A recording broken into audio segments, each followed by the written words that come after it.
Welcome to the second session of a Scholar Series 2018. My name is Carrie, a Year 2 student majoring in Sociology, and I will be your Master of Ceremonies for this session.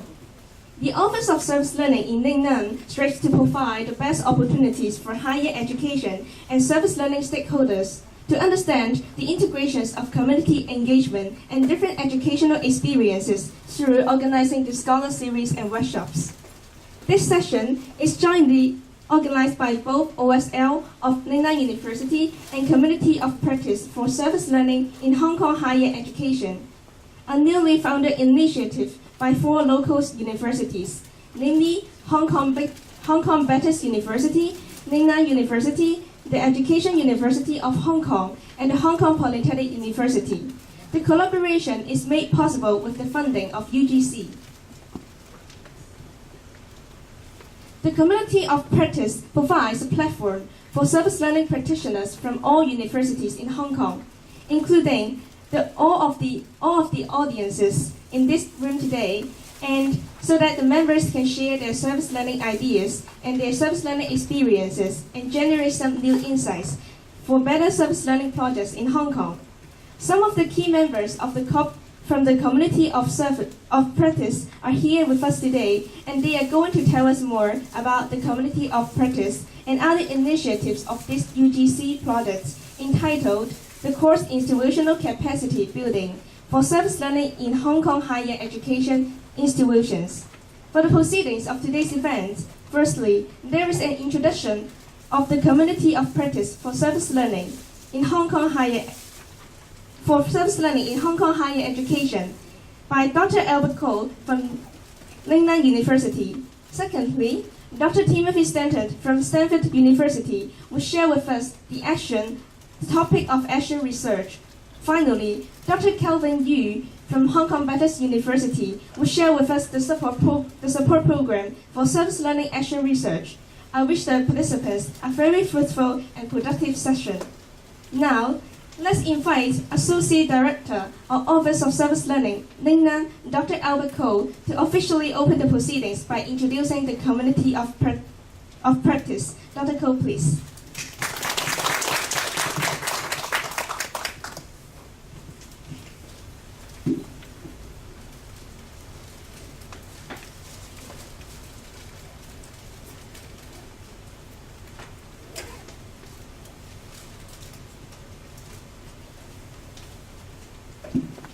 So welcome all of you to Ningnan University to join this program. My role for today is actually a salesperson.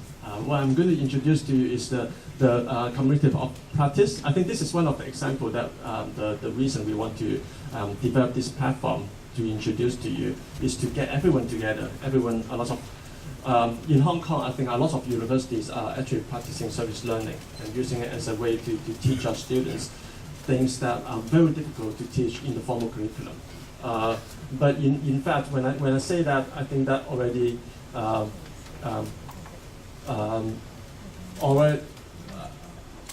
think you can already see there are a lot of different kind of service learning, even in Hong Kong among other universities. Some of us insist on credit bearing, some of us we don't have credit bearing, some of them are incorporated into the course, some of them are kind of like a co-curriculum in addition to your credit bearing courses. So there are many forms of service learning, but in the end, the main purpose is really to help students to gain real experience from their service and to apply their knowledge from the formal curriculum. I think that is something that no one will argue, and everyone that's practicing service learning are actually sticking to this idea. So the whole idea is actually among the university, we want to organize this platform. We're actually organizing this platform to allow us, all the university, all the practitioners, to share their ideas and share their resources. Some of us, we have, some of the university are stronger in engineering. Some of the university, like Ningnan, for example, are more inclined to humanity and arts.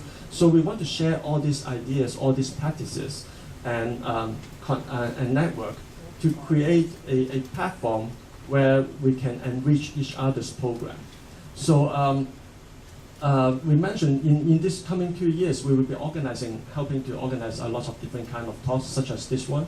And we, well, one thing I would like to know is how many of you took more than 60 minutes to come to here? How many of you took more than 90 minutes? How many of you took 90 minutes to get here? I did. Well, the good thing is we want this platform to be a very friendly, very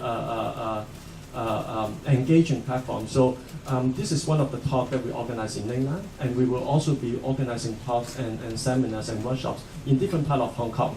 Could be even in a makerspace to practice service learning. I think PolyU is an expert, USD is an expert in applied engineering in their service learning. So we will be organizing all these kind of things. So one thing I can guarantee is not every time you have to come to Ningnan University. Okay.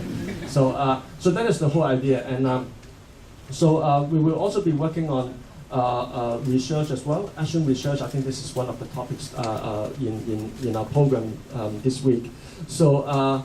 Also, we will be having a database to collect all different kind of service learning projects. So when you can also use the database when you want to introduce service learning to your new faculties, and then you can use all these examples and show them what kind of possibilities there are and what kind of I think PolyU is also introducing a very interesting project in Cambodia, for example, and that can be one of the case example in the database.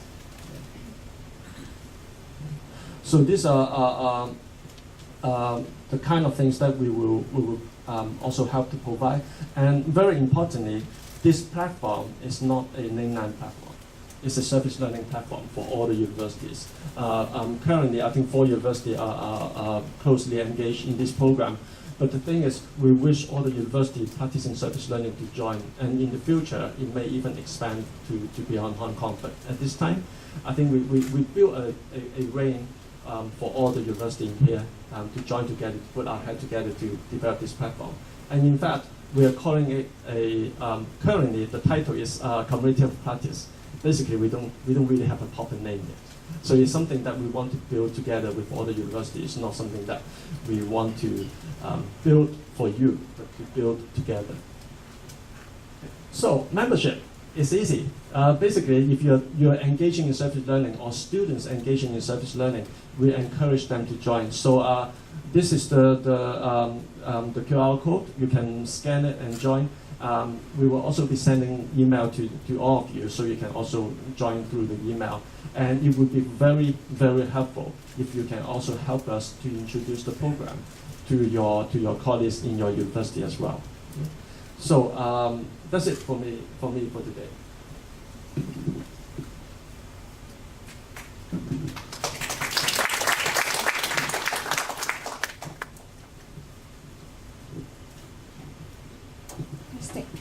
Thank you, Dr. Koh. Then let's invite Director Emeritus of the Bain Overseas Studies Program in Cape Town from Stanford University, Dr. Timothy Stanton, to come forward and continue our section. He is going to share action research and the good practice. Dr. Stanton, please.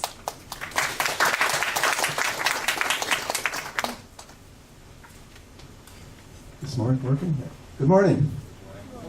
Wow, what a nice group of people to look out on, and thank you all for coming. And I first want to thank Carrie for her kind introduction, and also give a little sales pitch. If you need somebody who does really excellent work greeting visitors at the airport and bringing them in to campus, she's your woman. She met me very late Saturday night and escorted me here into where I'm staying. And it was a delightful time for me, and I was sorry she had to stay up so late on a Saturday night. But if you need help, she's the one. Also, my thanks to my colleagues here, all of them, and OSL at Lingnan for inviting me back. And I see some faces in the audience who've heard me before, and you all are gluttons for punishment. And, keep coming back. Thank you very much, and delighted to see lots of new faces. I'm really excited about this community of practice idea. Several years ago, when I was director of the Haas Center for Public Service at Stanford, we were able to secure some external funding and set up a community of practice structure, kind of like what Albert just explained to us, with 3 other very different institutions from our own. And we worked together in our case, over a 2-year period, having meetings together at the different campuses once each quarter. So two meetings on each campus for over a 2-year period. And it was probably the deepest and most intense professional learning experience in my life. So congratulations on embarking on this here. I'm sure you'll find it valuable.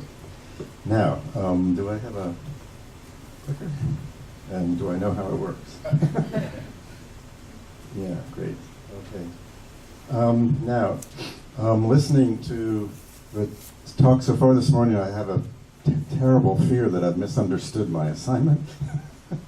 When I heard the words action research, since my great interest is doing action and other kinds of research in communities with community partners, that's what I'm talking about this morning. And if you were hoping I was going to talk about action research as a form of evaluation of service learning, the expert on that is in the room, in Rob Schumer, and I'm sure he will take care of you later this week. So with that, here's what I had planned to do today, and sorry, I'm not very technically proficient. Oh, did you do that, or did I? Huh? Oh, this way. Okay, sorry. Technology is not my strength. All right, here's what I thought we'd do. I think we need to kind of define our terms. Those of us who have been working in this field know that the language of service learning, the language of social innovation, the language of community research is all over the map. So we need to just quickly get a little more precise about what we're talking about. And I'm going to propose that for this talk this morning, we're going to use the term community action research. And I'll explain why. Now and then I was informed by Cindy that there would be many people here for whom service learning is a new concept, or a pretty new concept. If you're brave enough to self-declare that you're one of those people, could you put up your hand just so I know a little better who's in the audience? One brave soul, 2? Only 2 people. So I will briefly give you guys some basic understandings, but go quickly through that, because if the rest of you are up to speed on service learning, we don't need to do that. And then I want to spend some time is, why is this kind of action research or community research or research with community partners important now? Why are we talking about it here and all around the world? This field and this aspect of research as a form of service learning is growing dynamically all around the world, and that's terrific, and there are reasons why. Then we'll talk a little bit about what's it look like, what are the theories behind it, why should we be engaging in this in higher education, how do our institutions benefit if we do so engage. Then I'll spend some time just giving you some case examples from my own work on the Stanford campus and in South Africa, where I've spent the last many years of my Stanford career. And then we'll get to, I think, what's part of your work in the community of practice is how do we develop and sustain faculty interest in this publication possibilities. And I'd like to end up with some time that we might be able to talk together about if this is of interest, how is it going to develop and grow in Hong Kong? All right, so that sound all right? Okay, so quick definitions, and let me check my timing here. All right, so these are kind of the basic buzzwords that at least I hear around this concept of action research, community-based research, community partnership research, which is the term I personally like, because it stresses the idea that we in the academy are partnering up with non-academic people outside the university to engage their issues and research their issues. Participatory research, it's not just a lonely scholar undertaking a research project, but a scholar who organizes other people, many of whom may be non-academic, non-academically trained people, to engage in research and data gathering in a project. People use an umbrella term for all of this work, community engaged scholarship. As I said today, if you will bear with me, we'll just decide to call this community action research. So now for the service learning people, very quickly, when I made this slide about 6 or 8 years ago, I decided to do a study of my own and just try to find every publicized definition of service learning I could find out in the literature. And I came up with 165 different definitions. So if you're puzzling and scratching your head, what is service learning? Well, in a way, nobody knows because we put so many different descriptions on it. Some people think that's terrible. I actually think that's good because it gives us a big tent under which to convene and do our work. And what's important is talking to each other about how we do it differently in different contexts, not trying to make it all the same. But just to give you a few definitions that came along in chronological order, this is the first published definition from the late 1960s. If you read it quickly, you can see it's pretty simple. It basically just talks about combining service activity with efforts at some kind of conscious educational growth on the part of those doing service.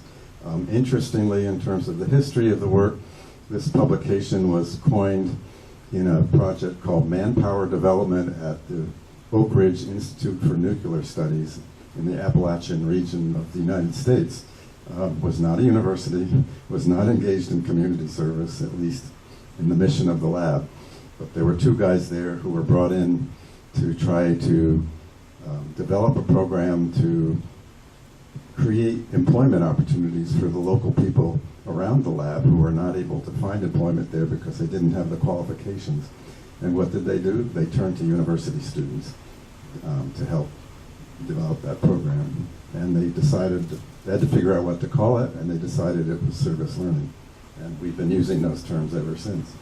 The second definition came along around 1980, and it began to expand the definition and the purpose. What's the purpose of service learning beyond action in the community? And this definition, this person, Jane Kendall, said it. Maybe what we're really trying to do here is educate students about what aspects of our social reality present the human needs that we respond to as volunteers. What are the structural conditions in society that create the problems we're trying to solve? And maybe the best way to learn about those questions is to engage with those problems through service learning.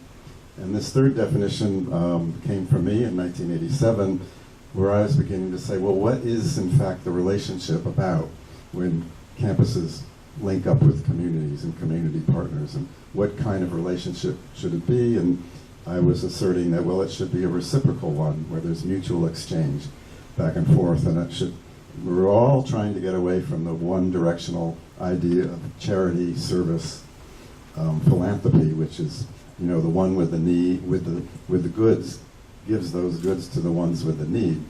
And what we're talking about in service learning is a much more mutually beneficial process. So the central claim then is when you combine service and learning, you transform both. A service experience becomes transformed when there's a conscious and structured critical learning element in the process. And the learning, of course, is transformed by the experience. And when I was in this work, doing a lot of consulting around the U.S. in the early days, there were many different expressions of service learning, and some of them I came to term parallel play service learning, where when you looked at it, you realized, well, the community service work could go on perfectly well without what the students are doing in the classroom. And the classroom work could go on perfectly well, separate from the community service activity. What this quote is asserting is when we integrate those things so that they're mutually interdependent. In other words, the service experience simply isn't successful without what's happening in the classroom, without the added value of the students thinking critically about what they're observing and seeing and doing. Then we've got what we're calling service learning. And then finally, as the work proceeded, we began to get definitions. what makes something academic service learning as opposed to non-academic service learning. And two colleagues, Bringle and Hatcher, came up with this definition, which has been slightly adapted by myself and a colleague in South Africa. But just quickly, when I read this, there's one problem I have with it, and we don't have time to spend a lot of time with it, but it does talk about community needs here in this phrase marked A. It says identified, but it doesn't say who identifies the needs. The emphasis here is on what's happening for the students in terms of their academic learning, teaching, and a problem for service learning in its more advanced maturity, at least in the U.S., is the more successful we've been embedding it into the academic curriculum, there's been a tendency to lose sight of the community development, the community impact elements of service learning. What we're really trying to accomplish in communities doesn't get talked about to the same extent as it used to. So there's always a shadow side to success. And then the late 1990s, around the turn of the century, universities such as California State University, Monterey Bay began to talk about adding a civic learning element to service learning. That there's a whole, you have your academic learning and service combined, and then so what about civic learning in terms of, as they put it, these kinds of things that also can be learned through service learning. And CSU Monterey Bay has a service learning curriculum that addresses these learning goals that is required of every student in the university. And quickly, where did this all come from? Two colleagues and I have been working on the history of the field, and we have a book out that we published in 1999, and we're working on a second thing right now to bring us up to the current state. But where did the early pioneers of service learning come from? Why did people start doing this activity that we now call service learning when it didn't have a name? And what we discovered was that there were three questions that seemed to drive one or more of these three questions that seemed to drive these people, that had to do with the relationship between education and democracy, education and service and democracy. So the kind of key questions for some people is, well, what's the purpose of education in a democracy? And if this is of concern to me, how do I shape curriculum to try to address that question? Or if I'm coming in down here, maybe my question is, how can I help education better serve society? In the U.S. at least, we've tended over the years to begin to see education as an individual achievement enterprise. You know, how can education prepare me to be successful in my field? These people were saying, no, it's not just about me, it's about us. And what's my role in society, and how can my schooling and my university training better prepare me for that? And then there was a third question that drove others, which had to do with what's the relationship between service and social change. When volunteerism began to grow in the U.S. in the mid-1980s, a lot of people criticized that because they said service alone is putting Band-Aids on the sores and the problems. And that's a good thing to do because people who have sores need Band-Aids. But if we keep doing that over and over and over again, we'll keep having people with these sores that need Band-Aids. And the way that came up for us at Stanford early in our work there was when we had many, many students out doing service and service learning in the communities around the campus. A national magazine came to do a story on our work, and they interviewed students and they interviewed community partners, and they wrote up an article not just about us, but universities nationally doing this. But they quoted one of our undergraduates who was working in a soup kitchen in Palo Alto, which is adjacent to Stanford. And this student who was quoted in the article was saying her volunteer work with the soup kitchen in Palo Alto was the most amazing, most dynamic, most learningful experience she had as an undergraduate at Stanford. And when you first look at that, say, God, that's terrific. And then you think, oh my God, that her parents are paying a huge amount of money to send her to Stanford, and she never once mentioned anything she was getting from Stanford. And then what's worse is she went on to say, this is such a great experience, I just hope my grandchildren get to have the same experience. What's wrong with that picture, right? We would hope 2 generations down the line there wouldn't be a need for a soup kitchen. So that's why this question is so important, and a lot of people came into the work saying, let's develop curriculum that begins to help people unpack those questions. Service learning might be a way to do that. So, we're talking about actually very complicated work. How many of you teach or engage service learning? Lots. So you know how difficult this can be to do well. And one of the reasons is because we don't really know what service is. We tend to say, oh, let's go do some service. But when you unpack that concept, what is it? Who's doing what to whom? We spent some time on this slide yesterday, so I'm not going to take a lot of time now. But this is a cartoon from New Yorker magazine, and when I looked at it, this was back when George Bush Jr. was our president, and the Enron Corporation was in deep legal trouble for its shenanigans and energy manipulation. And the CEO and the CEO were on their way to jail. So here they are, this is my interpretation of the cartoon, having their 5-star lunch somewhere. And they're saying, so what are you doing with your community service? And obviously, in my mind, they've been suspended by the judge, or sentenced to do community service as part of their responsibility back to society once convicted of the crimes they were convicted of.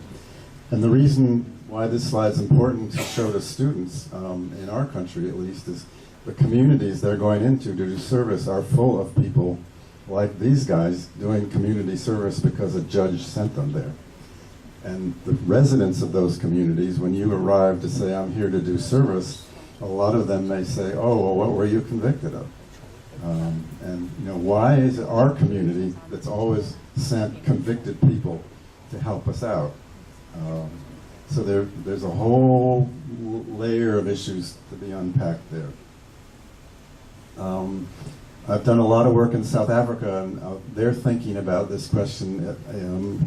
Gave me a big boost because in the United States we tend to think about the service relationship between the academic partner and the service provider or the NGO partner. This is the continuum we talk about. The South Africans added this one, community representative, and it comes out of their own history of grave and huge tensions between communities and service providers from the apartheid years and even into the present years. And their notion was you can't have a community partnership unless these people are also at the table. And so when scholars there are organizing service learning programs, you'll often find there'll be the academic partner at the table, the NGO representative at the table, and community leaders from the community served by this partner at the table. So community partnership becomes a more complicated affair in South Africa, and it's something I think we in the US have something to learn from. One of those early pioneers who coined the term service learning gave us these principles long ago which still hold. He advocated that the service needs to be defined and controlled by those with the needs, those being served. That's not always the case in practice, but Bob Sigmund said it should be. He also said, let's do service that helps people learn how to serve themselves, not continually put Band-Aids on sores. And he also said, in this third principle, which is a bit more controversial, is that everybody in the service learning equation is a serving person, but also a learning person, and we all get to have some control over what's expected to be learned, as well as what's expected in the service. So a very participatory approach to the work for all partners. On the other side, of course, we're talking about learning, or a form of experiential education. Those of you who've heard me talk, and others, we tend to use the theories of David Kolb the experiential learning cycle. I won't go into this in detail now, but the basic notion is you have a service experience. You need to think about how do I enable my students to reflect critically on the service experience and induce or theorize concepts or ideas about the experience. What's going on there? What does it mean? What am I accomplishing? And then take those ideas through what he calls a testing process back into the experience. Are my ideas true? Or are the ideas in my assigned reading in my service learning course related to my experience? Are those true?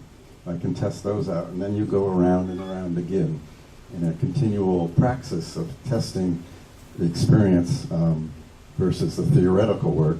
In my own teaching, I like to have the students do their own reflective process and theorizing before I give them anything to read from the so-called experts, because I want them to come to the material and to the literature related to whatever is going on up here with their own ideas. Our students, and maybe like yours, tend to, tell me what I need to learn and I'll give it back to you, or tell me what the experts say and I'll repeat it back to you. And what we were trying to do in our classes, at least, was, no, you tell me what you think, and then compare what you think to what the experts have to say, and let's work it out that way. So let me tell you a story. It's my preferred mode of teaching. And I want to tell you the first story of service learning at Stanford because it begins to suggest the challenge we have, whether you're doing conventional service learning or research-oriented service learning.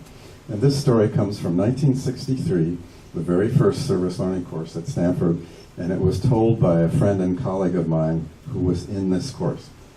And his name was John, and the course was a psychology practicum course. You probably have one here at Lingnan or at the other universities. Very conventional. The students took a class, then they went out and did psychology-related activity in mental hospitals, in counseling centers, in working with children, and so forth. John's assignment was to work to run a kind of therapeutic recreation activities for men in the Veterans Hospital in Menlo Park, right next door to Stanford. And these were men who'd been patients in this hospital for many, many years and were likely to die in the hospital. They weren't going anywhere. And they were socially handicapped in many ways. And the idea was, can you go do something with these guys for an hour and get them interacting with each other and help them develop their social skills? And John said, sure, I can do that. And so he, first week, came to go out there, and he decided he would develop a lesson plan having to do with orange, the concept of orange. And he grabbed orange candies and oranges and orange paper and orange markers, everything orange he could kind of come up with. And he had this idea, we'll work with the paper and we'll draw and we'll taste the orange and the candies. And he thought, this will be really great. And he went up there and they met in a room maybe like this, but a small number of men in a circle, and there was a table in the middle, and he put all the material down there, and he had a 50-minute hour, and he led the students through this activity, and it seemed to go awfully well. Everything he suggested they do, they did. There wasn't a whole lot of talking, but by the time he left, he was feeling, gosh, this was great. I think I've actually provided some service, and that really feels good to me. In fact, he felt so good about what went on there that the next week came around and it was time to go back out to the hospital to do the next session with the men, and he hadn't prepared very well at all. He just is a bit overconfident from that first session. So, as he's getting ready to go out there, he grabs some stuff and he makes up a lesson plan. In the 15 minutes it takes him to get out there. And he goes up into the room, and he's really nervous, even more nervous than that first week, but plods his way through his plan.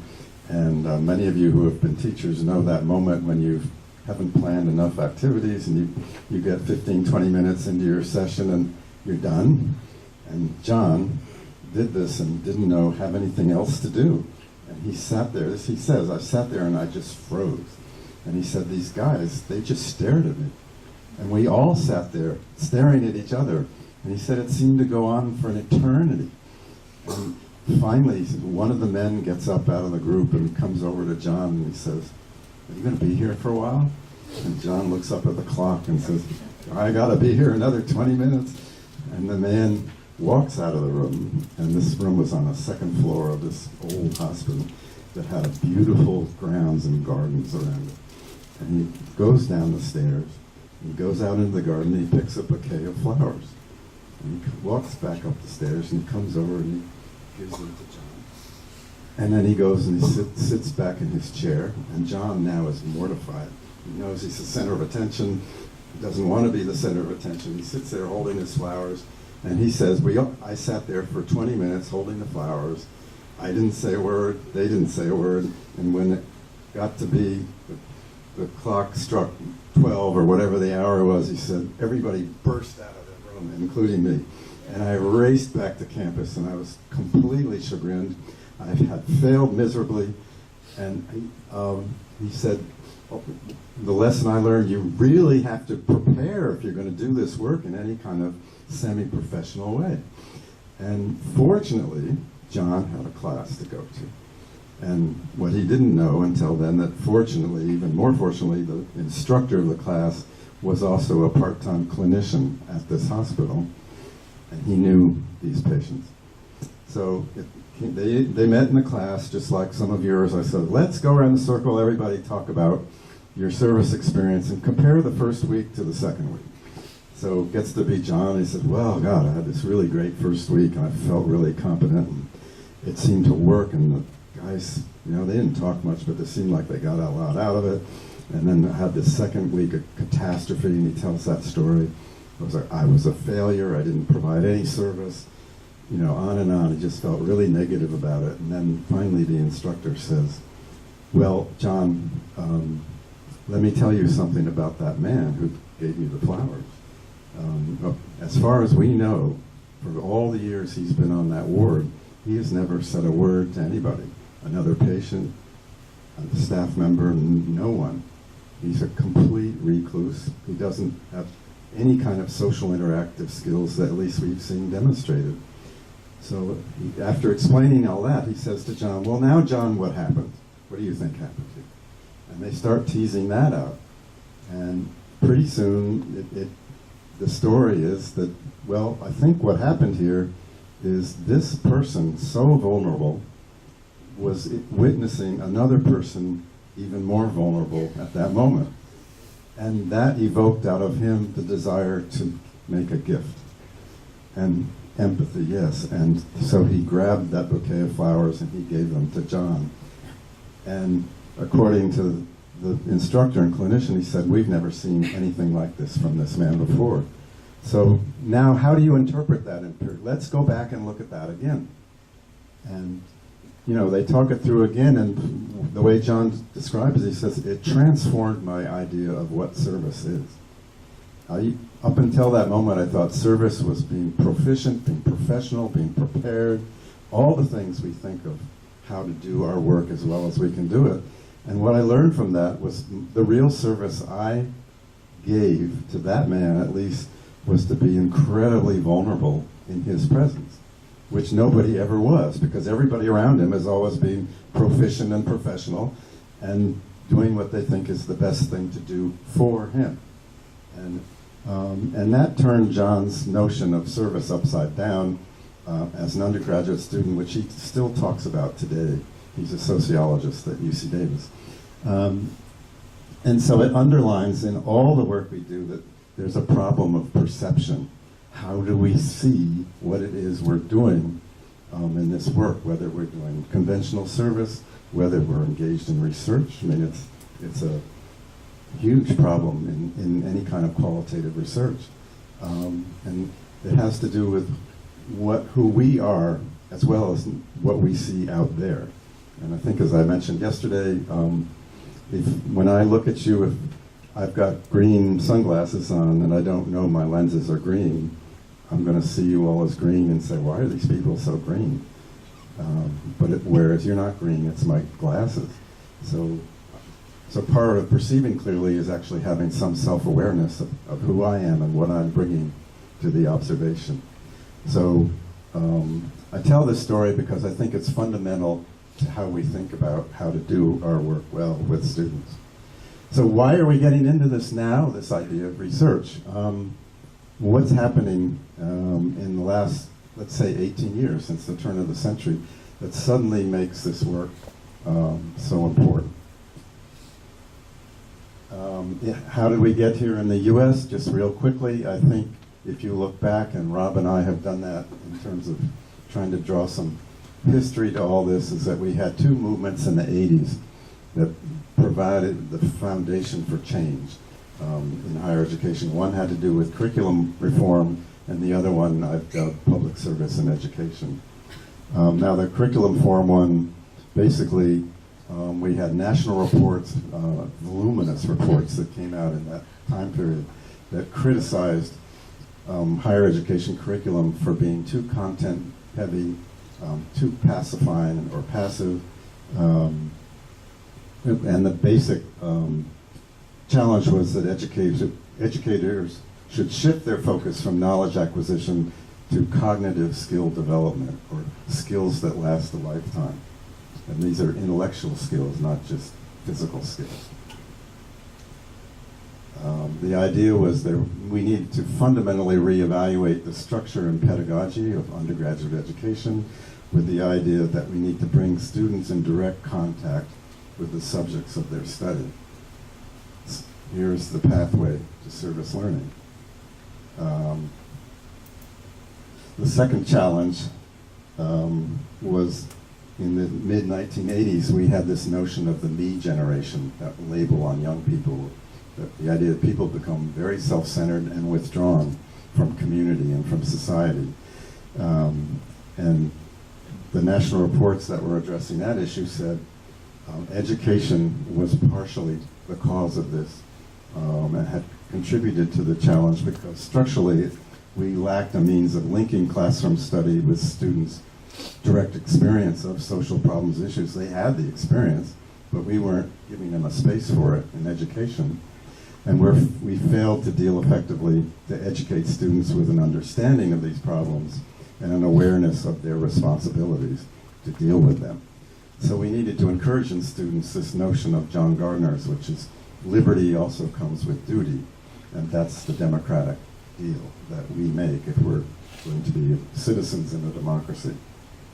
In the 90s, then Ernest Boyer, as many of you know, came along with his criticism of the academy in terms of its scholarly interactions with various communities, and calling on universities to get with it and get engaged in the social problems of our time.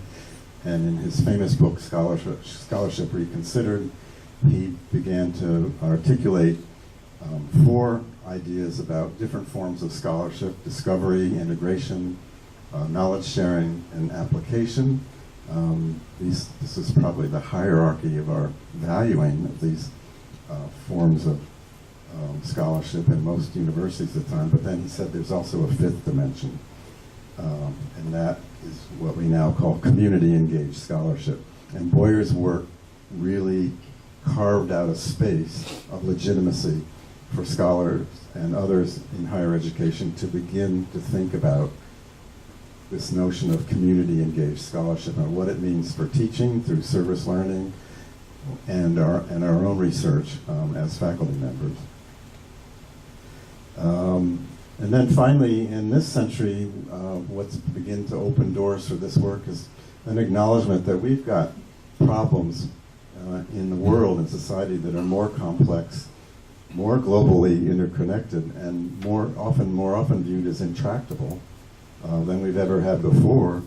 And in order to deal with these problems, we have a need for an interdisciplinary, applicable knowledge development that can help us actually solve these problems.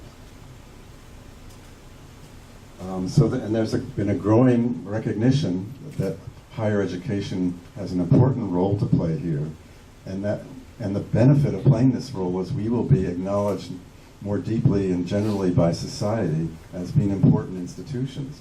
In the US, there's been a great decline in public support for higher education, which is seen in budgetary declines in many of our states And some of our public universities are basically poverty-stricken. Why is that? It's because the legislatures are not allocating enough money to support their work. Why is that? Because ordinary citizens who elect these legislators don't see higher education doing anything good in their communities. So community-engaged scholarship then for many universities should be seen as enlightened self-interest. It's not just a good thing to do, it's a good thing to do for the health and welfare of our institution. So this suggests we're developing a new social contract between society and science, or society and the academy, and the idea that instead of the ivory tower, which used to be the goal of institutions like mine, the idea is institutional autonomy actually implies becoming socially embedded. We can learn and deal with problems by embedding themselves in them rather than trying to stay outside and away from them. There are whole epistemological aspects to this, which we could go into, but I'm not going to for lack of time. But it shifts how we evaluate knowledge. It's not just merely reliable knowledge as validated by disciplines or colleagues in one's field. We're beginning to much more highly value what some people call socially robust knowledge, or knowledge that's validated because it actually works in given contexts. So the test of scholarship and knowledge is, are you producing theories and ideas that actually work somewhere for somebody? That's a very different way of evaluating scholarly work than we've had in the last numbers of hundreds of years. So bringing us back to action research, where did this come from? Kurt Lewin was probably the first person to use the term, and trying to bridge the gap between theory and practice involving stakeholders and organizations, and this idea of action research has grown largely in corporate settings where it's used for evaluation and assessment or organizational development activities.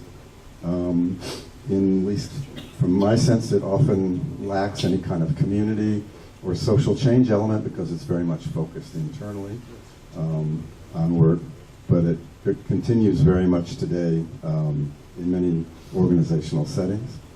Then we had in the 60s participatory research or participatory action research, which came out of the social sciences, involving citizens and research and community development processes where there was an explicit community and social change agenda for this work.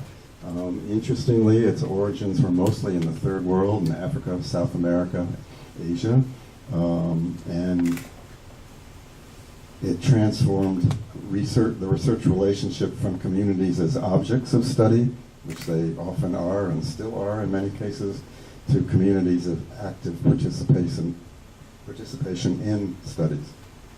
What are other influences in this work? Feminist theory, promoting increased voices for women who have been marginalized by and in research, community organizing strategies and movements, recognizing ordinary citizens' ability to promote community change, and couldn't they be strengthened in alliance with more scholarly work, and huge effort and impulse in the last 10, 15 years in the U.S. coming out of the public health field and primary care professionals who began to see that you're never going to solve the problems of disease in the doctor's office. The way you solve health problems is at the population level, at the community level.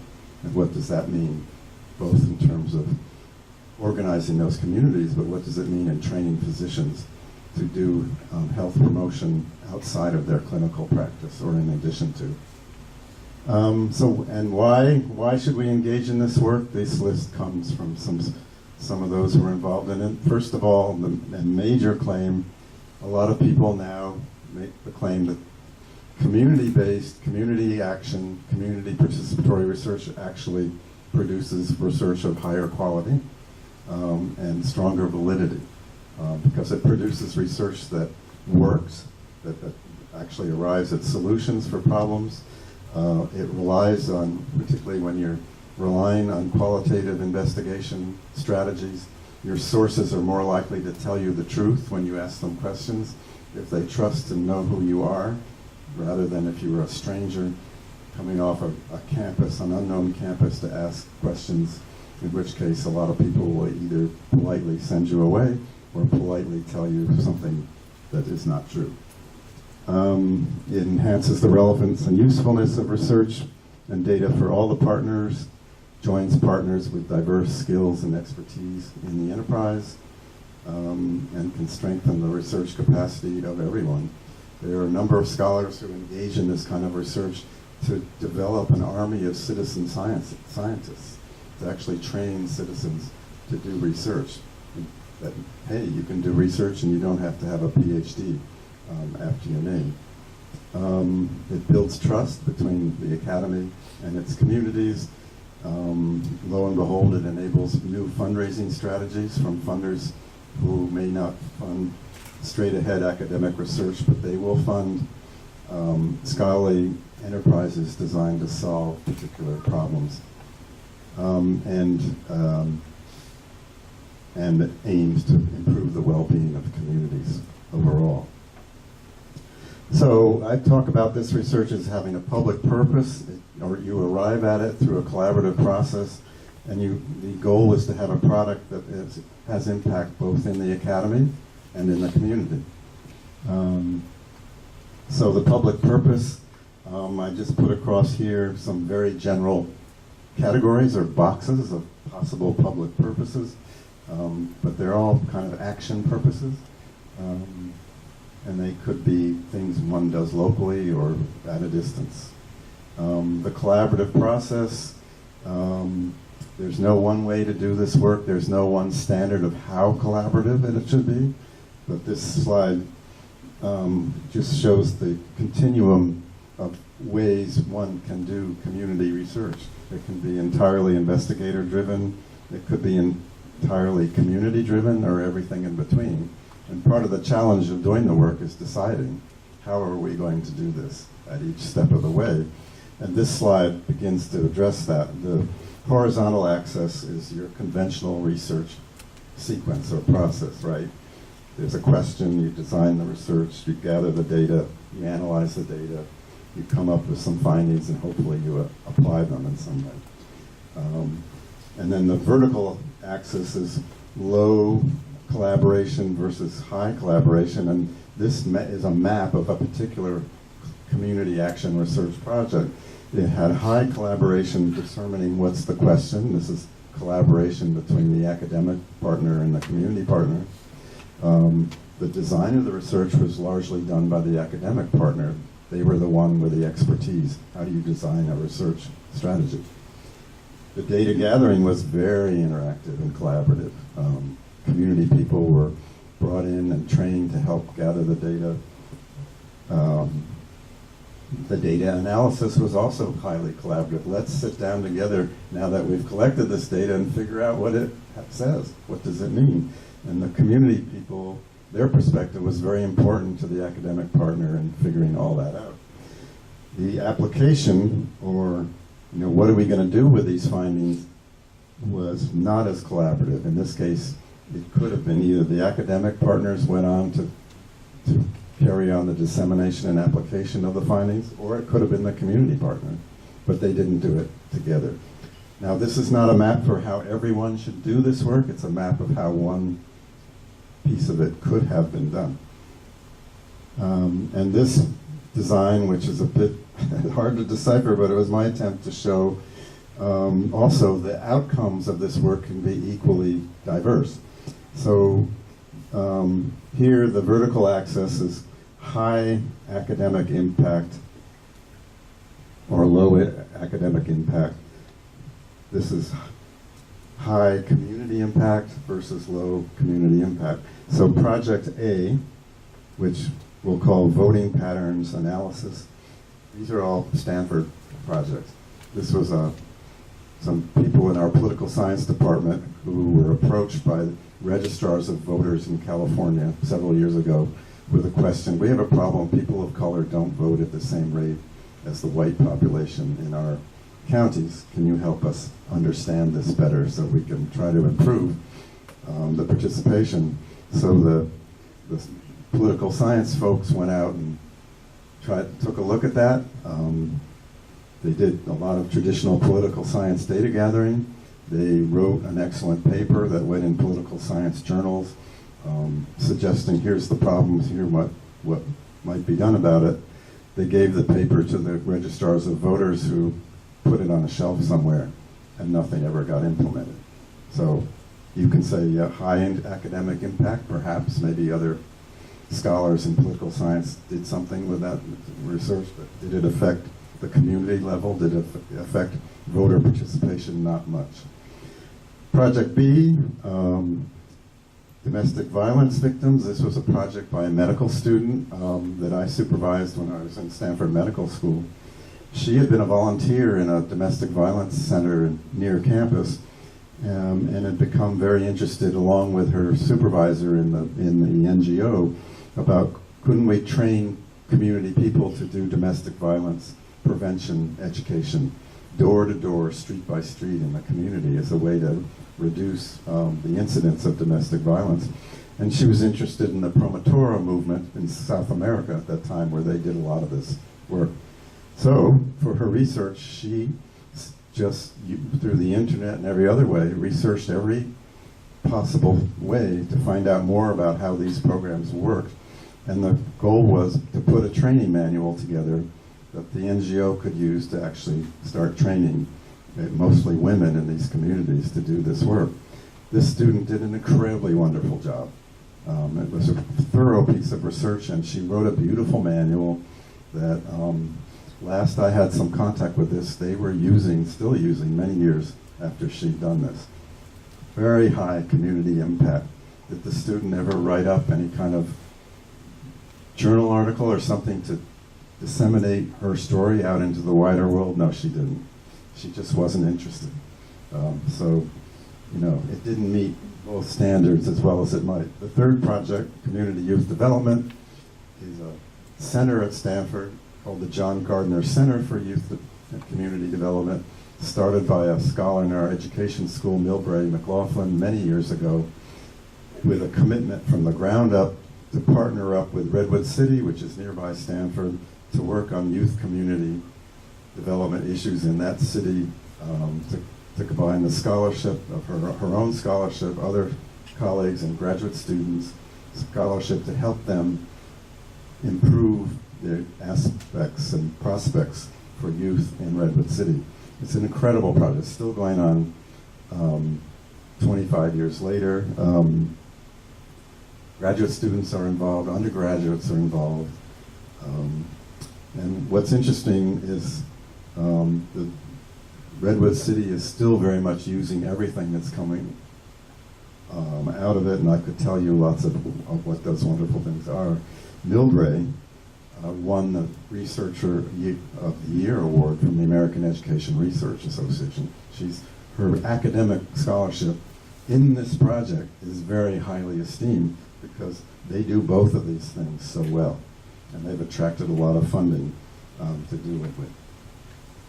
So that gives you kind of a sense of what the possibilities are. And as I say, I'm not trying to suggest there is any one way. I'm trying to suggest a diversity of possibilities. How are we doing on time? Okay, so there are many possibilities for this work, and a lot of people have articulated principles of good practice. I like these that come from Barbara Israel and her colleagues at the University of Michigan. And if you take a scan at that, you can see kind of what they're advocating, suggesting. I think copies of these slides will be available, so you don't need to try to scribble down everything, and I'm not going to spend a whole lot of time on each one.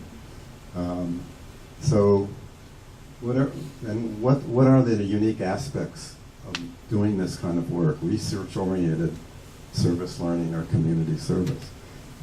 First of all, and most importantly in my mind, is it depends on building a relationship with a community partner, and that takes time because there's not a lot of trust out there between universities and their communities. And at least in the US, which I can speak from, it's not just lack of trust, there's resentment. When we first started going to work in East Palo Alto, which is our so-called community of need, adjacent to Stanford. People would throw us out of their offices.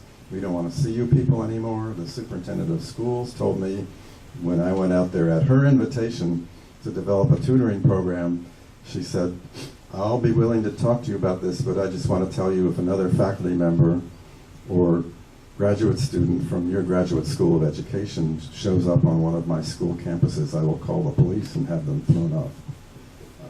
They come on to our campuses, they research our issues, they take the research back to your university, they do their publications, they get their tenure, the graduate students get their degrees, we still have our problems.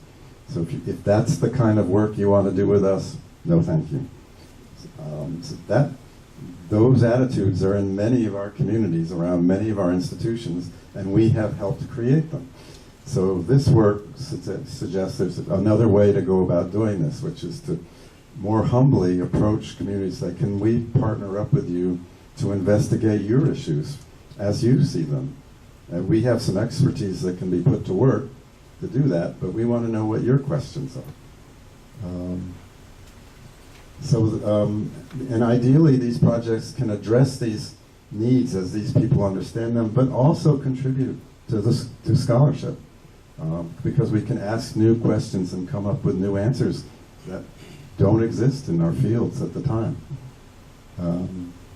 Obviously, these projects are going to be qualitative and quantitative in their approach, but they're a way for students to reach underserved populations and to generate information for communities that's much needed. What we found in Northern California, at least as we began to do this work in communities, is that many of them had financial deficits of all kinds, but the largest deficits they had were information deficits.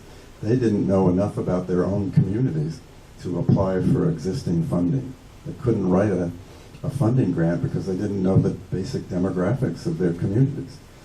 This is work that scholarly people can do and can do quickly. We know how to do it, so we ought to be doing it to help them out. And so that's kind of what motivated us to get into this. I just mentioned, and I'll describe briefly now, 4 different projects, one of which I've already described to you. This one involving students and graduate students in community action research, if you will. So here's the Gardner Center that I mentioned. That's the mission as they articulate it. It's not so complicated. And remember, this was all in the beginning centered in one small suburban city. Why youth development? They have a rationale for that. You can't have a healthy community unless you have healthy young people growing older in that community. One program we could highlight, which was their first program, was called YELL, Youth Engaged in Leadership and Learning.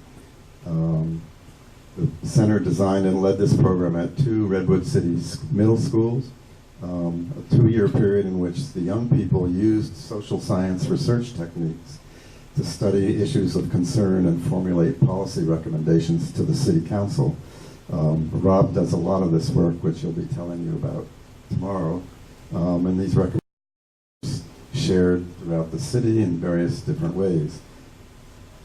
The graduate students documented this whole process from A to Z to help everybody figure out what was working, how did it work, what worked well, what didn't work so well. Help shape it as they started up new projects. What did the graduate students get? They got dissertations, they got master's theses, and so forth. Redwood City got information on their youth population and recommendations from their youth population that they could implement through various city agencies. Undergraduate students were very involved in this program through service learning courses, these particular courses, and many senior honors theses came out of it. What were the benefits to the Yale project? It produced a richer understanding of how the program affected the youth. It helped promote early program improvements, the ongoing research used to improve the program overall as they took each step. And Stanford became seen in that community as a valuable partner who could bring resources into this community. We didn't used to be seen that way. And I think the benefits to students are obvious and multiple. And the benefits to community as well. Let me go back. Just to give you an idea of the scope of their work now, over the last several years they've developed what they call a youth data archive. And Millbrae organized a group of graduate students, and they got their fingers and hands into every database that had data on Redwood City young people that they could find in the city and across the state. So probation database, police database, social work database, the school district database, and they developed a platform that integrated all this data into one platform and made it very user-friendly. So in the middle of a city council deliberation, when if they're debating some kind of youth policy question, a city council person can punch into this database right from her desk and ask the data, get a question, and it's data informed from all these different perspectives on the condition of Redwood City youth. That was a huge service to that community. And once the word got out, other communities have been asking for the same resource. Then in the School of Medicine, when I was there, we developed what came to be known as a Community Partnership Medical Scholars Program. The University Med School provides quite generous funding to medical students to do year-long laboratory research projects, typical medical school kind of work. We grabbed a part of that money and designed a service learning track in that research program that we called Community Partnership Medical Scholars, and started funding some really wonderful projects that the med students took on. But what we used, this was the kind of application form that those med students had to write up to access the funding we had, and that's very similar to the application process that medical school faculty have to deal with when they're going to the National Institutes of Health for their own funding. So we weren't changing the kind of criteria by which one found support, but we were changing the activities and the outcomes. And the basic outcomes was we want something that contributes in a specified academic arena, but it must also contribute to some dimension of the need of the identified community partner. There's just a quick scan, a very partial list of some of the projects that were funded. So one student looked at the impact of emergency department-based educational interventions related to pediatric asthma outcomes. This project in Tehran, Iran, was very, very interesting, where these students got hooked up with a physician in a hospital there who was trying to do some work understanding knowledge, attitudes, and behaviors of students in Iran towards HIV/AIDS, which was not something people discussed in public at all in Iran. And these students had an amazing experience doing that. But it was information that this fellow was trying to dig up there, and the students were a big help to him. Then at the undergraduate level, the Haas Center runs something called Public Service Scholars. It was established in '94. The idea was to bring a small group of undergraduates to do their honors theses together, and these would be honors research that had a public purpose and was conducted with a community partner and addressed a particular public issue. It was a year-long program. The students met together each week to discuss their projects and learn the philosophy and strategies of community-based action research. They also had academic advisors in their departments, because these theses had to meet the requirements of their majors honors program.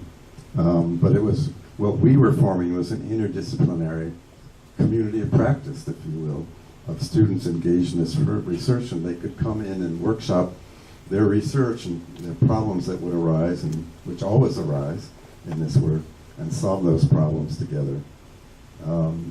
So each student had to develop a public service research plan and vet that with the group and with our staff person. And they also had to do that with their academic mentor or advisor. And as I said, then we had the seminar for sharing all of that, the trials and tribulations, and then at the end of the academic year, these students made public presentations of their work, often both on campus and in communities. And there you can see some samples of the kind of projects students were doing.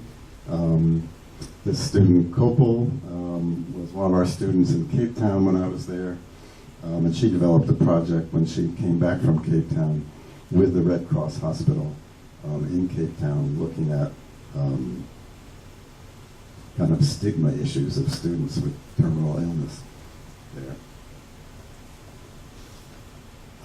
And finally, just share a little bit of the work we did in Cape Town, because this was my opportunity to try to develop community action research when we had the time and the resources to do this really well.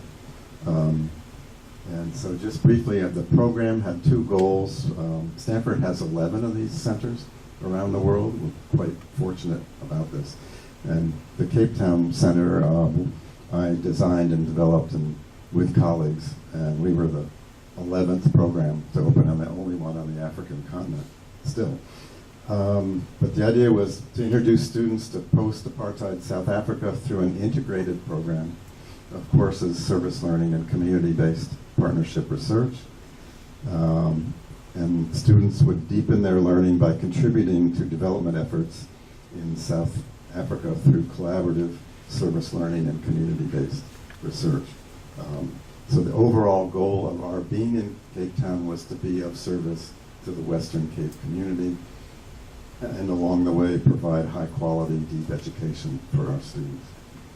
That was a very different mission from any of the other overseas centers. The basic facts: we had 24 students in residence living together. We had to attract students from across the university, so it was a very diverse group of students. They lived together in residence. We had 7 or 8 courses offered each quarter. These were offered by local faculty members, and many of them at the University of Cape Town that we hired, and they instructed courses for us. The courses were configured as kind of context for the service learning and community-based research, which was the center of the program. So if you can imagine it, the core of the program is the community-engaged aspects of it. The contextual perimeter are these courses. There's the titles of some of those courses. As you can see, we chose courses, entitled courses, that were to give the students a kind of a background and context to their work. So Southern Africa is a location of genocides. People still talk and speak about that. Students ought to know something about that. We had a core course that all students took, was Western Cape sites, or South Africa sites of memory. We discovered early on in this project that our students were arriving in Cape Town embarrassingly ignorant about South Africa.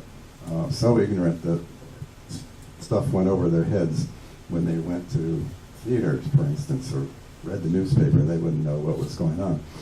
But this course was an attempt to address that to some degree by taking students around the Western Cape to contested sites of memory, sites of historical relevance, and inviting local residents to talk to the students about why these were meaningful sites. And often we would have people who had very different perspectives on what this site actually memorialized. Heritage is a huge issue in South Africa, and we wanted to get the students engaged in that because these are the issues people talk about in their daily lives. And just a few of them, other courses. Each quarter we had Stanford colleagues who came and taught a course, and we had one from the human biology department who taught a biology seminar based on the Lion King, so he contextualized biology. So I just want to focus on the research rather than the service learning part. We use that description from the Kellogg Foundation of the kind of research we were trying to do, a collaborative approach that equitably involves all partners in the research process. All the students doing research had to commit to 2 quarters in residence in Cape Town and understand that they were probably going to continue their data analysis work when they went back to campus. So the projects, many of them expanded to year-long projects. The course, they took the course at the beginning. I would choose we had community partners that were with us for year after year after year. These were the partners whose information needs we were going to research. I would assign the students to partners based on their interests, but we didn't go outside of that partner group. And that was a place of struggle with students, because sometimes they say, well, I'm really interested in this issue and none of your partners are interested in that. And we'd say, well, there might be another program somewhere for you, not this one. We were committed to our partners. The students took this seminar the first quarter. They were in residence, and part of the job of the seminar was to match them up with a partner, help them develop the partnership, and get them launched in the research. So what did we do in the seminar? We talked about research as a form of community service, which is a very different notion than the way we think of conventional research. What did this understanding of research mean in a South African context of great inequality and historical and violent repression? What does it mean to think of community as a variable in any problem that you're investigating? We had a bias that community is actually important to understanding problems. So what does it mean to think about community as a variable, and how is it relevant to the issues and problems that students would be researching?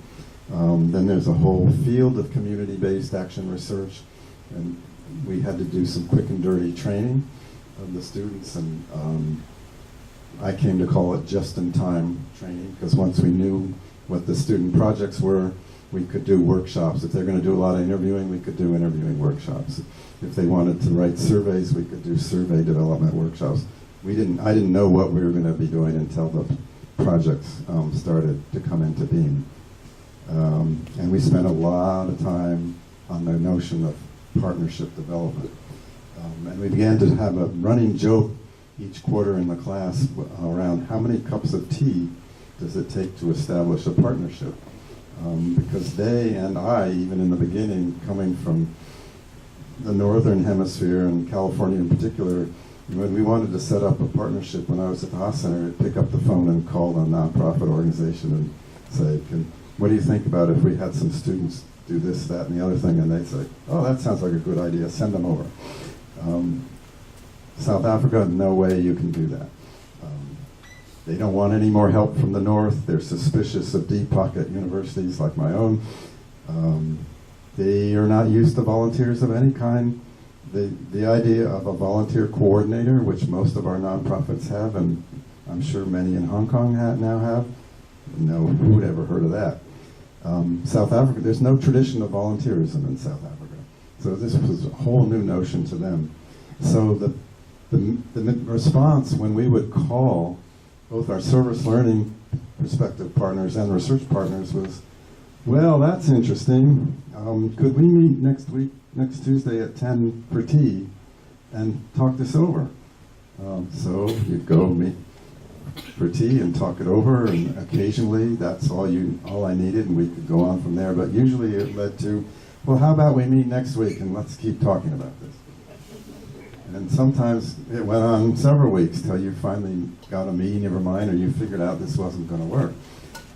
And the students had to do the same thing, because even though we had set up a partnership between the NGOs and the Stanford program, the students had, for the research purposes, had to have a partnership between themselves and the people in the NGO who had the information need they wanted addressed through research. So that was the joke in the classroom each week. How many cups of teas? And same continuum of practice. Some of the students got right in there and got going quickly. And some of them took nearly the whole quarter to get a partnership established, and I often had to go with them a number of times just to help grease the wheels. And that was nobody's fault. It was just that we were coming from different planets. And the basic notion there is you can't do anything together unless you have trust, and it takes a long time to build trust in most cases because we're so different. So we also, as I said, we did this quick data gathering training based on whatever was needed. The key challenge in that first quarter for the students, once they had established the partnership, understood what the need was to take an information need, which in most cases was pretty global because these people in these organizations don't know what research is. They don't have any experience with it. What they know is what they don't know. They can tell you, well, I wish I knew more about X, Y, Z. And that's not a research question. So, and we only had, and our students had two quarters at best to actually do their data gathering, which is not much time. So the task for the students and for us was to take this gigantic need and hone it down into a feasibly addressed research question. And what we began to, the way we talked to the partners about this is, you have this big question, this year we'll do this much, next year we'll give you another student and we'll do that much, and next year after that we'll do that much, and maybe over 3 or 4 years we can give you the answer to your question. And that seems like a long time, but for an organization that's desperate for the information and can't get it any other way, they were glad to have it. And so, but it was a real challenge to actually come up with a research question. And I think that's one of the places where the students learned the most. We talked about key informants, and I actually had the students go out and do what we called key informant interviews, just around the context of the research they were going to do, to learn more about that as they got organized. And we talked a lot about power relations in that work, and certainly about ethics in this work. And they eventually were going to have to go through Stanford's IRB, that's the review board, to get their research proposals approved before they could do the work. So we did all that in a 10-week quarter. That was very intense, usually lots of fun. The students were eager, and every day was an adventure. And the basic process was, as I said, identifying the partner, establishing the research focus and the question, develop the research plan, and hopefully, before the end of the quarter, begin the data gathering. But the big issue and challenge was you had to coordinate your work, and where needed, negotiate it with your partner every step of the way. So just to give you an idea of the kind of projects we did, our first projects were group projects. This one was a community needs assessment for the health center in what was called Site B in Kailisha Township, which is that. About 1 million people living in public housing, little boxes housing put up by the new government since 1994. South Africa has a gigantic rural-urban migration problem, just like China, and they have a very huge struggle with housing. So, where this came from was at the University of Cape Town. At this time, this is 2006, was for the very first time we got the notion they ought to be training medical students to work in clinics in the townships. That was a revelation to them at the time. Seems kind of amazing to me at the time, but that was important for them. And the other thing, what they realized, they didn't know anything about these communities, and they were going to go in there and actually try to do some physician training, and they were ignorant. So they asked us to actually do this needs assessment along with the local people in the clinics there. So the students did that largely by sitting in places like this. This was a waiting room in a clinic at the Site B clinic, and they did a lot of interviewing of both staff in the clinic, of patients. They walked the streets and talked to people. They came up with their findings by the end, and they gave a public presentation in the community on what they'd come up with. The idea with the public presentation was to give back to the people from whom they gathered the data, but also it was a place to test their hypotheses that they were coming up with from their data analysis. So it was a testing, and this particular meeting I remember well because it got a little hot because the students' findings about attitudes of patients about the nursing staff in the clinic was less than positive, and the nurses took exception to this in this public meeting, and the students had to defend their findings. Everything turned out fine in the end, but it was testy. But that was that. Here's a list of, then we kind of evolved from that to doing projects by individual or small groups of students with an array of community partners. You can see these are the names of the community partners. You can see kind of the different projects. Each one of these projects, the research question came from the partner, not from us. For instance, this was a relatively simple project that came out of a center called Pilani, which does nutrition education work in the community.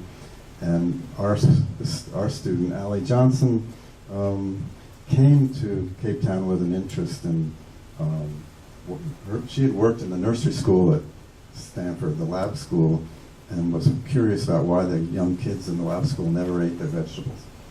And they had been researching that, and so when she got to Cape Town, she said, I want to do a comparative study to see if it's the same issue in a township center. And so we partnered her up with Pilani, which ran child care centers for the moms when they were learning about nutrition education that they were going to do out in the streets. And Allie went in there to see how the kids were eating and discovered they weren't eating any vegetables either. And so the question was why? Where is this coming from? Is it the same as in Palo Alto? Could these two totally different communities be similar in any ways? And she interviewed the moms, she interviewed the staff, she interviewed the kids, and she began to realize, her assumption had been, well, they don't eat vegetables because there aren't any good ones available. You can go in the little shops there, at least to our eyes, the vegetables look pretty unappetizing. And so she thought, well, and then the moms just aren't feeding them very well. And then she was interviewing the kids and she thought, well, maybe they're not hungry when they come to school, and that's why they're not eating the vegetables that are presented to them. And she said, and then the staff person, when she interviewed her, said, no, actually, we feed them a big breakfast when they arrive. So they're well fed. And then as she began to observe the kids, she saw, oh my God, they're just eating every vegetable they can. So what is going? They're not hungry. They love vegetables. The vegetables don't look very good, and they're still eating them. Anyway, her research kept bringing her into spaces of realizing she had new questions and realizing her assumptions had been blinding her to what she was seeing. Eventually, she came to some conclusions, which she was able to give back to Pilani about ways they could improve things. It turned out that the situation there wasn't so dire, and it was quite different from Palo Alto. So I don't think, in this case, her research had earth-shattering results or consequences for Pilani and that population, but it was earth-shattering for Allie in terms of what she got out of that. So that was her question, and that was her design. This is a quick project that she did over about a 10-week period. What she came out of it finally said, I couldn't have learned or done anything that I did without having built a real partnership with the Pilani staff.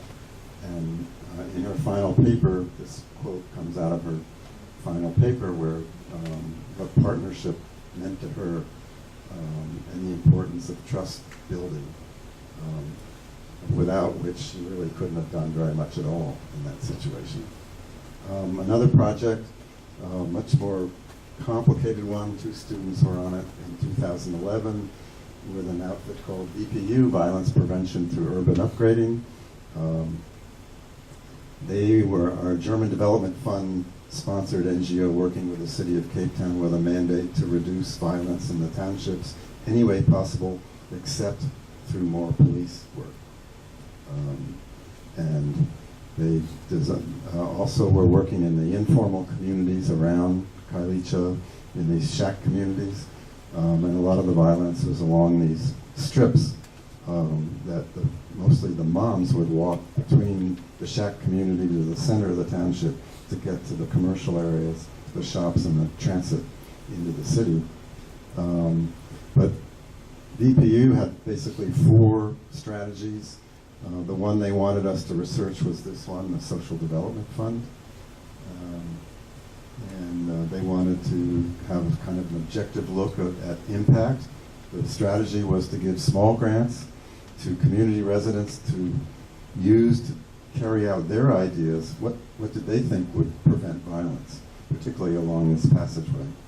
And the community folks came up with all kinds of ideas and carried them out. And the question was, so what's the impact of all this? And they decided their theory and practice of VPUU was that the higher community cohesion you have, the less crime you have. That was the working theory for the whole project. And so that's why the research question came to be articulated that way. And so what the students had to do was to figure out what in the world is community cohesion and how are we going to measure that.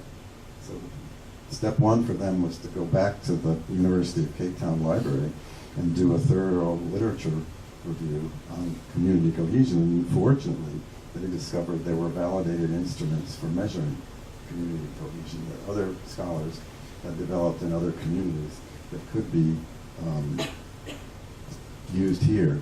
So the idea was that they wanted to add to existing knowledge about this notion of social development funds through their work as a social crime prevention method. They wanted to empower the fund staff through this community-based participatory research process. They involved staff members in their research. They hired a young teenager from the community to be their guide and an often interpreter. In doing the research, they involved a lot of people. It was very participatory, and a lot of their work was organizing as well as doing research themselves.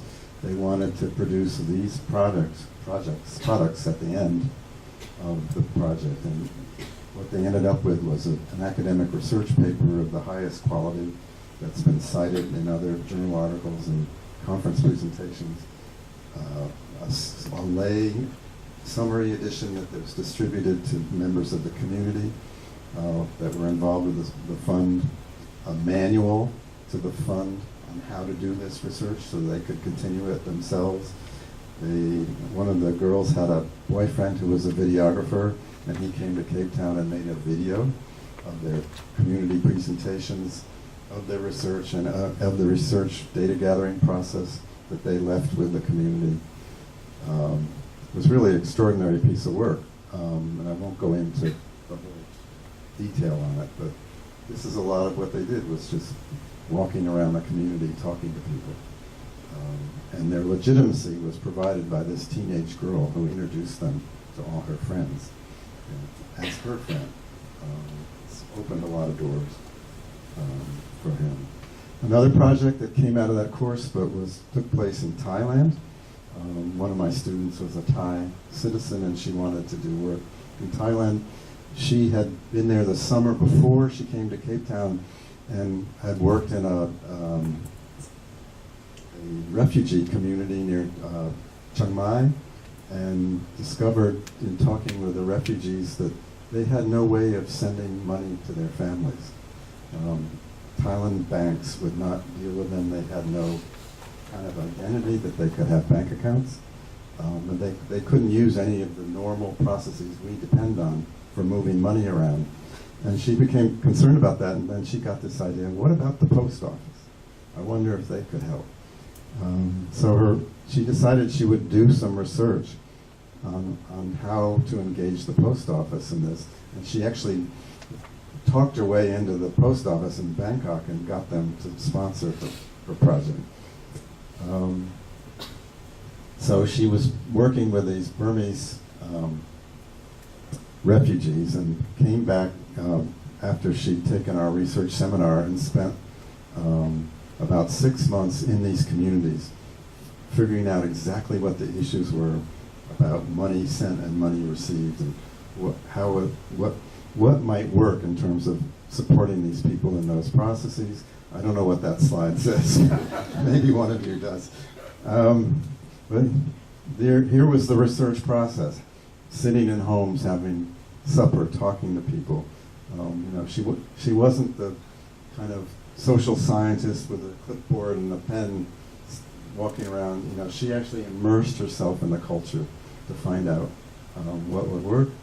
And then she started having meetings with the postal officials to share her findings. And the good news on this is the post office developed a system so these people can go in the post office. Basically, I think it's like a money order, what we call a money order in the U.S. that can be purchased and sent to the person you want to send the money to. The final outcome was relatively simple, but it hadn't occurred to anyone up until then. Another project, this one was really fascinating, and I wish this student were here to tell you about it. She had done EMT work at Stanford, emergency medical work, and was very interested in those issues. And she talked her way into the Western Cape Health Authority's emergency medicine department. What she discovered was, and she was interested in burn incidents. Fire is a big problem in the Cape Town townships because people heat and cook with kerosene. And as you can imagine, that's dangerous stuff to work with. And she wanted to know, she knew, and we had heard through many reports from different students, that the emergency response in the townships was slow at best and sometimes didn't occur at all. You call the ambulance and you may never see one, or they come an hour or two later, and often the EMTs who come with the ambulance don't speak the language of the people in the community, and problem after problem. She said, we can do something about this, and got herself she did this kind of GIS analysis, mapping the incidence of burn incidents across, this is the Western Cape. This is the downtown Cape Town is here, this is Cape Point where all the tourists go, all the township communities are here. And she basically mapped out where are the fires happening, who's suffering, with his GIS systems, and then overlaying that on census tracts to get an idea. Is it black South Africans, what they call colored South Africans, white South Africans, affluent communities, poor communities? Developed voluminous data on that. And then she mapped over that the ambulance response time, and mapped over that where do they park the ambulances when they're not out on a run. And what she discovered was they were not parking the ambulances anywhere near where the most incidents of burns were. And out of her research, she went back to them and said, look, if you move your ambulances from here to there, you can provide a much quicker response to these burn emergencies. Just the hard work of mapping things out, which she loved, and then presenting her findings, and they moved the ambulances. These things ultimately are simple once things are explained, but before she came along, nobody had looked at it. So why is this important for the partners? I think it ought to be obvious, but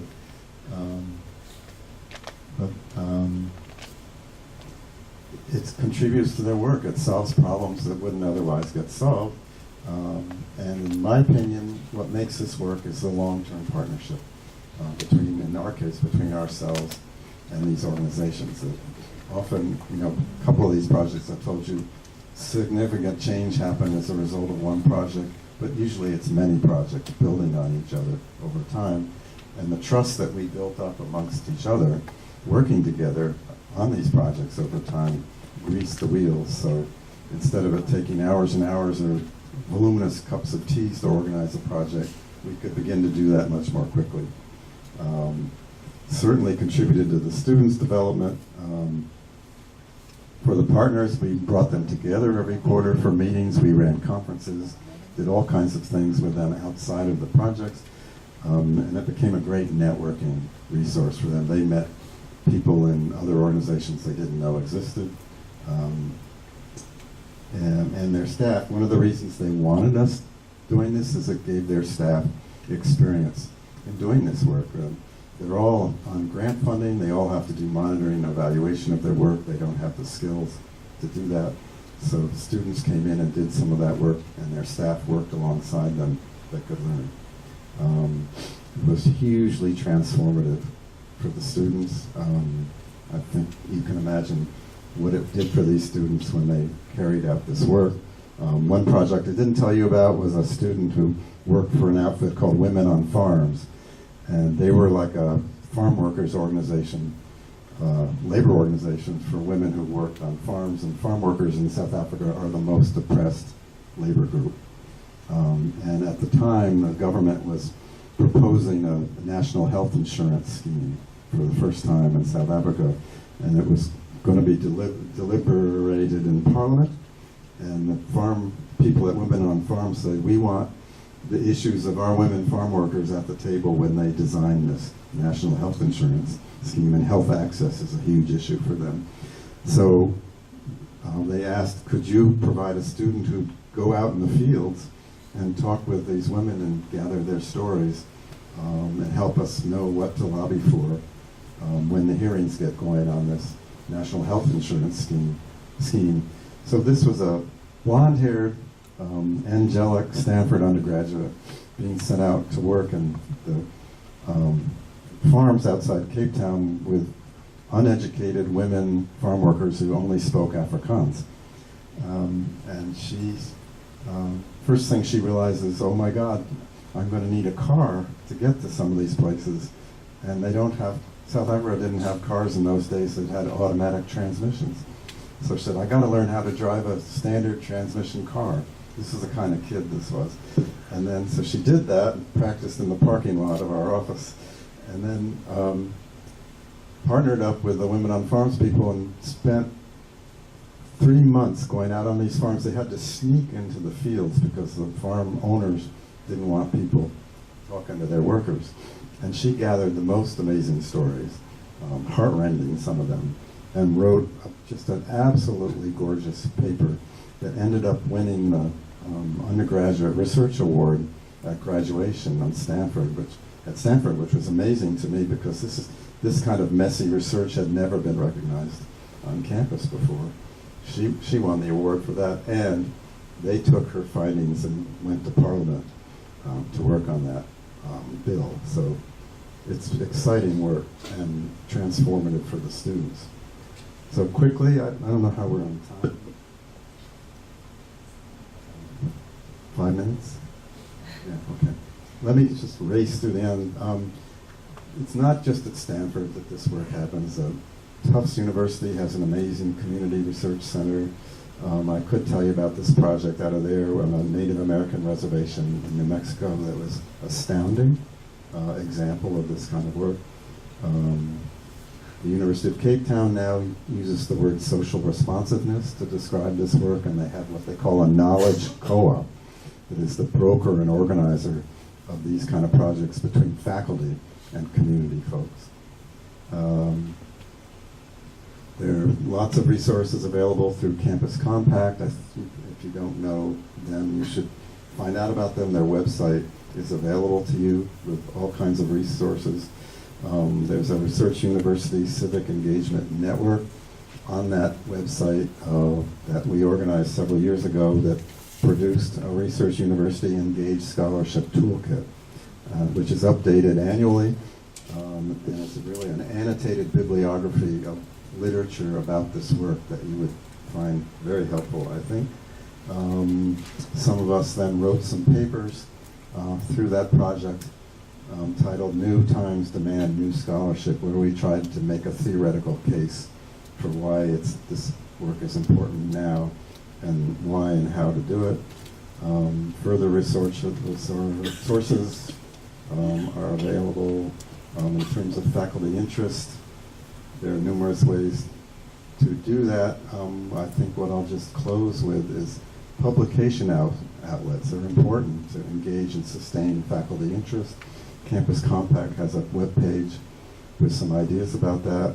And Jeff Howard, who used to be the editor of the Michigan Journal, produced an hour-long YouTube video on this, which is really, really helpful. And you can find a link to that on the Compact website, or if you just Google it, I'm sure you'll get there. So, and then there are other associations in the U.S. concerned with this work. One I would mention in particular is this one. They have an excellent, excellent web resource on what they call community partnership research. And then we can come back to that, maybe if there are questions, but Northwest University has just published this Principles of Ethical Practice in Community Engaged Learning, Research, and Service. It's really super, very, very thoughtful. A group of faculty developed this over a 2-year period. I was there for one of those periods and helped them with it, but they've actually gone on and completed it, and it's really excellent. And the main point of all this, what are you going to do here? And I've not left enough time for us to discuss this, but I'm here all week and I'm happy to discuss it at any time. And thank you for listening.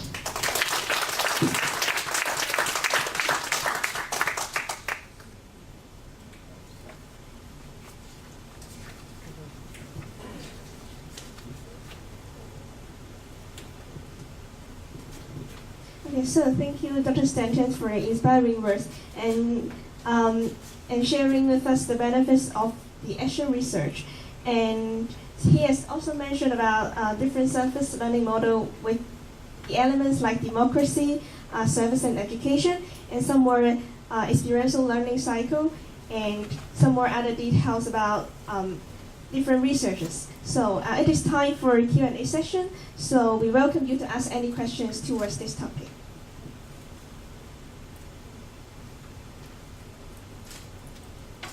I have a comment, and it's a little worrier than I normally like being. This is a really unique gathering of people at a good time. So all of the UGC universities go through this research assessment exercise, which apparently is very, very important because it determines how much money it costs. And Lingnan didn't do very well on that last time, so we're freaked about how to do it better. And I'm sure that's equal concern at the other universities. One aspect of what they're supposed to be measuring now on this is called the impact of our research. This is following a British model. I think for the first time they're doing it in Hong Kong, and nobody knows what this is. So the vice president here organized 2 speakers to give us examples of what this high impact, what this research impact was. And so they went and got the very 2 best examples of what people have been doing in Great Britain. And they were beautiful. I forget what they were, but they were beautiful. And their research was informing policy and affecting people. And we all sat there and go, great. I have no idea how to do this. And we just walked away. It was completely useless. If you were there, you would have said, and I dawned on me halfway through, they've been doing community action research. This is a 20-year project of community action research where people have figured this out. They've gone to the community and done it. And then you could have explained to the Lingnan professors that actually we have a lot of those tentacles out in the community through OSL. We have a service learning graduation requirement. So this is the place I think that service learning can be of value to the rest of the departments who have no idea how to make their research do this kind of impact. So I think that having this community practice starting among the universities is at a really timely time because that exercise is coming up, and we have the opportunity to provide value to the researchers who want to do the right thing. That's going to be 15% of this exercise, which is a sizable chunk. And people are going, I don't have any idea how to do this. This kind of focused research on how it's being done already at Lingnan, how it's being done at your other universities, I think will really be powerful for the local community. have a caution. One of the problems we've had in the service learning world in research is that most faculty in the United States, for example, in many places around the world, get tenure for publications in discipline-based journals. Publishing in journals, I'm going to be editing a volume of the Michigan Journal for Asian Research for 2015. It used to be the kiss of death for young faculty to publish in service learning journals because they weren't given credit in their tenure and promotion process. And so part of the problem is figuring out how to develop a system so that, as Tim was suggesting, we worked a long time ago to talk about what is community-based scholarship, what is this kind of research. And the one resource that I'll mention on Thursday is the American Evaluation Association has been studying research and evaluation for the last 50 years. It's not a resource that a lot of people in service learning will go to, but when they talk about participatory action research, and they talk about empowerment evaluation, these are people who've been doing work all over the world and have another whole focus on. These are the ones who actually study the research and evaluation process. I'm not being very clear, but what I'm suggesting is there are challenges in terms of trying to set up some kind of a system. Well, and so another comment is, I know for a fact no one at Lingnan University will be able to get credit for scholarship of teaching and learning as part of this research assessment exercise because everything is discipline-based. And there may be groups of us who are, or not groups, but individuals who are scattered in various locations that put together could be a team, but that's not recognized by the way Hong Kong does the system. I'll give you some examples on Thursday of research that is service learning research that's discipline-based. Yes, but what I think we need in Hong Kong is people from the outside, from respective universities, saying, look, this is valuable. Your assessment of what impact is, your assessment of the quality of research is not a large enough tent.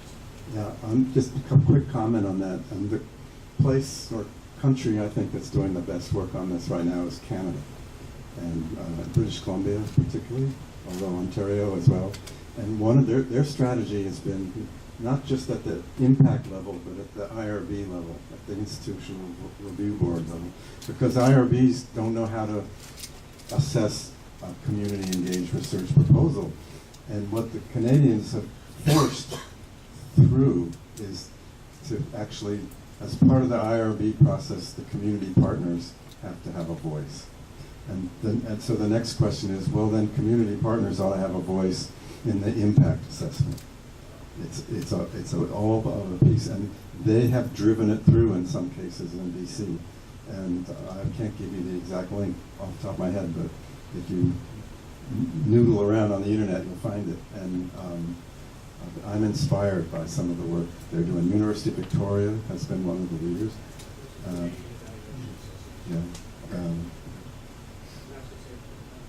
Thursday we'll have some copies. I have a little book on these evaluation, and it's also been published in Chinese, so those will be available.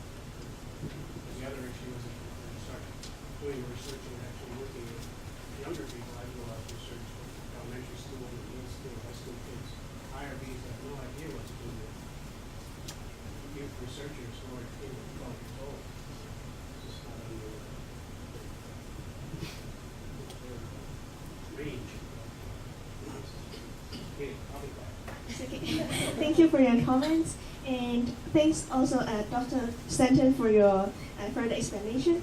So I'm sure that many of the service learning practitioners here are going to put Dr. Stanton's ideas or his insights into practice. And in fact, actually, a community of practice is launching a support program for service learning action research soon, and would like to invite interested colleagues at the collaborating institutions to conduct action researches on their service learning projects. So please join me in welcoming the Honorary Director of Center for Innovative Service Learning, Hong Kong Baptist University, Dr. Yu Kim Man Kelvin, to come forward and introduce the support program. Yeah, thank you, Dr. Yu, please.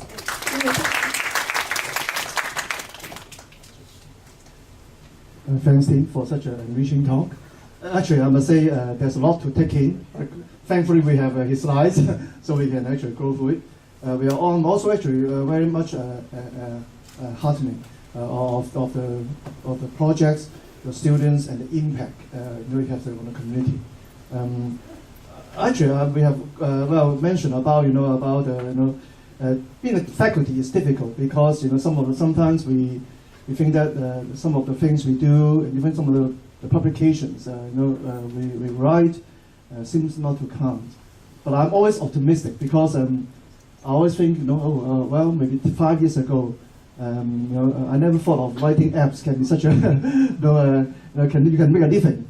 But I think things keep on changing for the better, and also because I think as those are involved in service learning, we are making an impact to our students, to the community, and I think in the end, things will change. And I think what we have done is certainly worthwhile.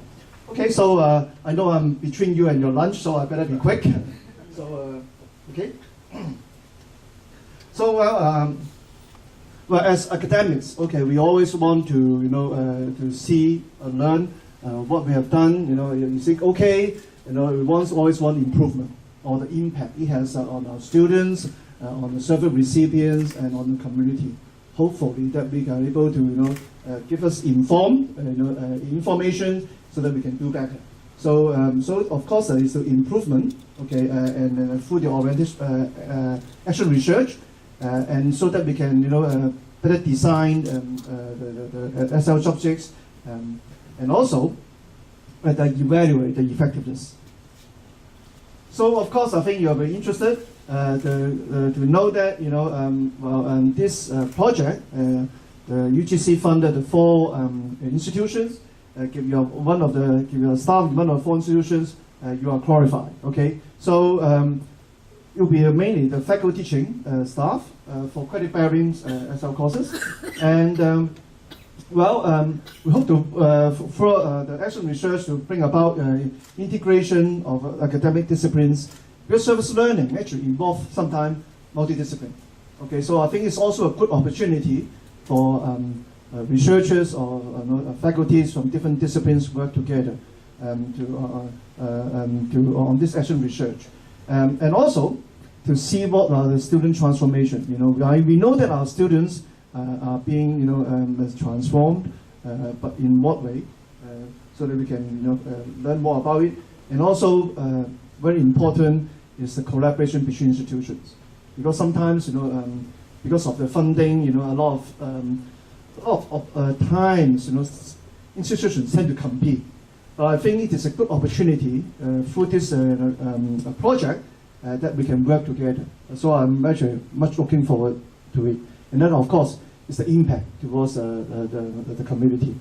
And I think Tim also taught me that through this research we can engage the community and then bring about a closer relationship and trust between us and the community. Okay, so what happened is in this research there's a support. Of course, we have the advisory service because we have a lot of experts in each of the institutions. So they're going to provide in-house advisors. If you are new to service learning, you can actually ask the advisors in the institution. And then, of course, through the COP, we're going to have the training at the workshops, just like the team and what's my action research, how to do it. And then we're going to provide some research assistance, through the financial incentives. Probably you were very interested. So tentatively, we have now, it's not finalized, but we are thinking of around 8,000 to 12,000 per project. And each institution probably around 2 to 3 action research projects, so can apply. Okay, so we are going to give you this financial incentive. You can use it to recruit student helpers, okay, for data analysis and also for focus groups, interviews, and for research. Or you can use it actually for your own staff development grant, for attending conferences and present your research findings. Okay, so so basically we'll start, and then we'll the deadline for submission. Okay, is always important. Deadline is 30th of May. Okay, so write in your diary. So 30th of May is the deadline, and then we're going to review by a panel, and then we're going to announce the first round towards the end of June. Okay, and then and then you hopefully you can start your first cycle of your research in the academic year, next academic year, in September 2018. Okay, and then hopefully you can have 2 cycles. So you try it once because it's about course, so you can do it the second time. So you can do comparison. Okay. So that's what I want to say. Is there any questions you want to ask? So everything is crystal clear. Okay. I know you're hungry, so pass it on to answer.